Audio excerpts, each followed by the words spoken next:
Identity in motherhood is a weird thing. I am Jen. I am fully Jen. And one of the components of who Jen is that I'm a mom of 9 children. But that is not all of me. I show up differently in different places in my life. And realizing that helps me show up better for my kids. The way that I switched gears on this was years ago, I heard the phrase more is caught than taught. And I realized if I wanted my children to be able to walk in who they are, who they were created to be, and dig down wanting to know who they were, that I needed to model doing that I needed to show them what improving yourself, growing as a person, and pushing to be more and better, just leave it all on the table when it comes to walking around this planet. I needed to do that so that they would catch that. And in doing that, I found so much more of myself. The problem is, that's not a default setting in motherhood. Because motherhood is exhausting, it is sacrificial, it is trying to think for a whole other human when they can't think on their own yet.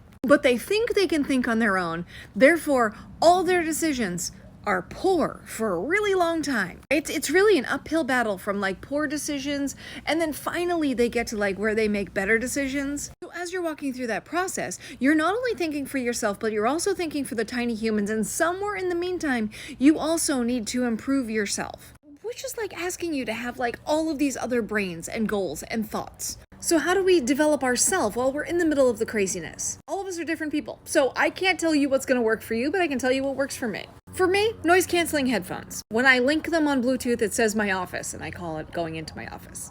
Noise canceling headphones. And all of a sudden, I'm in a different world. Now, I'm still present, I'm still doing the things, I'm still listening, I'm still attentive. Because they're noise canceling, they're not soundproof. I typically put some kind of neutral music on where I'm not really listening to anything unless it's a weekend and I'm listening to an audiobook. This weekend, I listened to Lisa Turker's Forgiving What You Can't Forget. Phenomenal book. Not like she can write anything bad. She's amazing. But when I put on just plain music, I am giving myself time to just breathe and think. To grow, to process, to let things kind of bubble up to the surface so that I can process through them. The worst thing we can do as mothers is stuff our feelings down. Because when we stuff our feelings and our needs and all of the things down, all of that eventually is going to want to erupt. Or like a muscle, it will atrophy and you're just not going to have the strength anymore to pick it up and process. We are allowed to be us and still be good mothers. We are allowed to process the past and map out the future. We are allowed to chisel into us and develop our character. Quiet time doesn't have to be just getting away. I hear a lot of moms who give themselves guilt for staying up late once their kids are in bed, but I don't think you should. I think that's time that you're developing your character, or recharging your battery, or just spending time with yourself. That's how we keep ourselves healthy, strong, and growing. If more is caught than taught, we need to make sure they're catching the best version of us.